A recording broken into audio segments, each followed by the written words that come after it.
approach. Yes.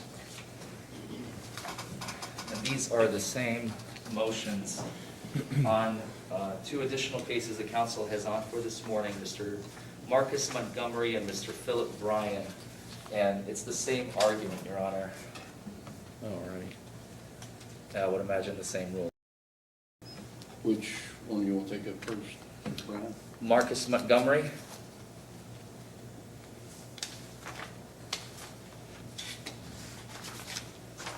Marcus Montgomery, is he present today?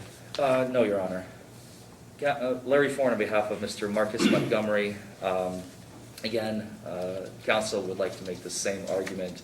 No discovery has been tendered on Mr. Montgomery's case. The court entered an order on December the 29th. His case is slightly older. It's a July 8th arrest date with a first arraignment date of August the 7th. The motion is before the court. And again, council would like to make the same argument, for not being repetitive, with respect to their motion to dismiss, or in the alternative, motion to suppress evidence for the Commonwealth's failure to provide discovery by the date set by the court on December 29th. Mr. Leisure, same argument? With the caveat that he's not inconvenienced by by having to drive 2 hours apparently, Okay. Judge. So, All right. as you suppress that evidence, I just ask you that you will bench one. He is not present today. Have you been in contact with him? Yes, Your Honor. Yeah, okay. We will set it for a pretrial conference. You want that June date? Same orders will be entered. Motion to dismiss overruled or denied. Any evidence not tendered by today's date shall be suppressed. Again, I will state what's fair for the defendant. It's fair for the Commonwealth, fair for the defendant as well. Thank you, Your Honor. And bench one? He's indicated he's been in contact with his client. Yes, Your Honor, I have been. Well, but the argument on the last case was this whole inconvenience, was the contact about he didn't have to come to court. Like I said, I usually don't object to excusing people, but that's usually, we do that in court. We excuse them from the next appearance. Do you know why he's not here today, Mr. Foreman? Your Honor, that's because I have personally told him that I will be appearing on his behalf today. So again, it seems a little strange to me that you make the argument that your other client that had to drive 2 hours was inconvenienced by having to come. Why didn't you tell him not to come if you told the other gentleman he didn't have to? Mr. Leisure, I'm going to set it for a pretrial conference. He's indicated he has spoken to his client, and I think we've had another attorney appear today, or had Mr. Amberg, he showed up, said he's spoken to some clients today that's not here. I So- understand, Your Honor, and we can be informal and we can make allowances, and I do that too. But if the defense is going to hold me to the fire, I should have every right to hold them to it. I understand.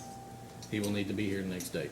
Understood, Your Honor. We'll make that happen. Thank Unless you speak with the Commonwealth and get, an understanding that they're going to allow his appearance to be waived as well.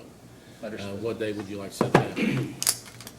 On Mr. Montgomery, Yes, if we could do the same June 17th date. at 9:30. June 17th at 9:30.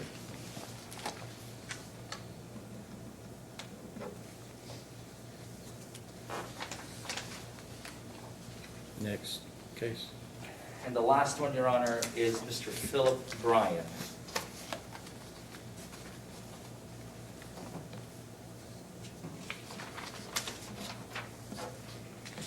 Philip Bryan. Your Honor, Larry Foreman on behalf of Mr. Bryan.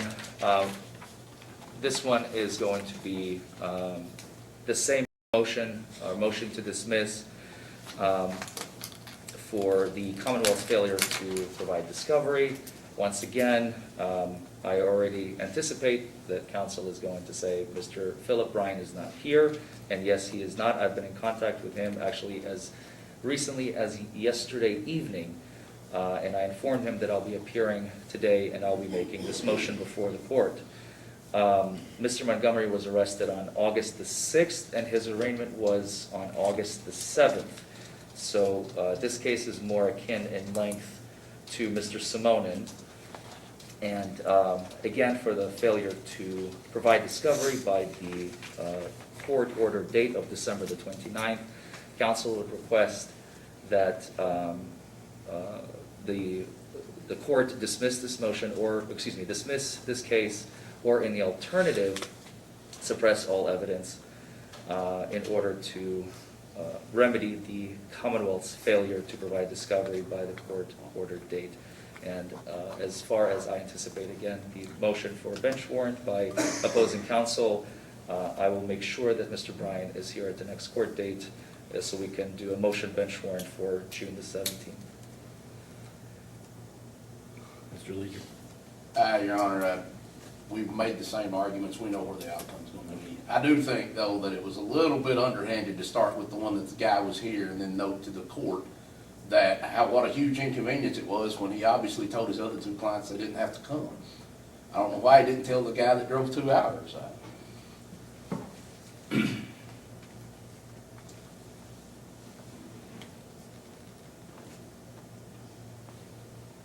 Motion to dismiss is overruled.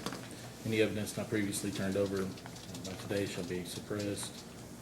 Set it for a pretrial conference for the June 17th date. Mr. Foreman? Yes, Your Honor. Thank you very much. And Mr. Bryan will be here. I'm sorry. Mr. Bryan will be here on that day. On that day? Okay. I think he was, okay. I didn't have any indication that he was, I think he was present the last court date. From what I could tell. I'm not sure. My associate was here. Okay. On December the 6th, I think, was the last court date. Yes. All righty. Thank you. Any That- further cases? That concludes all the cases for counsel. If I may be excused, Your You Honor. may be, please stay in contact with Mr. Leader, I guess, leading up to the trial date this Thursday. If there's any motions in limine that need to be taken up on Wednesday, we can do that.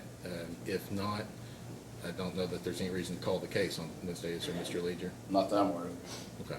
And the same for the defense, Your Honor. Like I said, I don't anticipate, normally, I will have had motions in limine in hand by now. Mhm. If I don't have any, the likelihood of them being filed are pretty much zero. Okay. I assume we're not gonna try 3 DUIs, though, or whatever. I'm sorry. However many- Oh, we're just, you're back to Faulkner, I'm back right? to Not Faulkner, this yes. case. Yes, Yes, this is okay, just I'm on sorry. Danny Faulkner. Yes, yes. We have, again, we'll have the jury here on that case at 9:30 Thursday. You anticipate, how many witnesses? You don't. I don't know how many witnesses I'm gonna have. How many but- witnesses? Well, you can only have one, Your Honor, the defendant, if he tells anybody, because he's not Who disclosed do you any have, of who this. do you have, Mr. Leader? Just be the officer, Your Honor, Okay. and it's a refusal, so, I mean, there wasn't much evidence to suppress at this point anyway, so. Okay. We'll see everybody back on Thursday. Thank you, Your Honor. Thank you. May I be excused? Yes, you may. Thank you. Safe travels. And, Your Honor, if I may, just very briefly, I would like to introduce to the court our newest associate. Hello, how are you? Nice to meet you. And what's your name? Samita Hitch. Yes, Ms. Samina Hitch. She's joining our firm as of February the 1st. Congratulations. How many associates do you have now, Mr.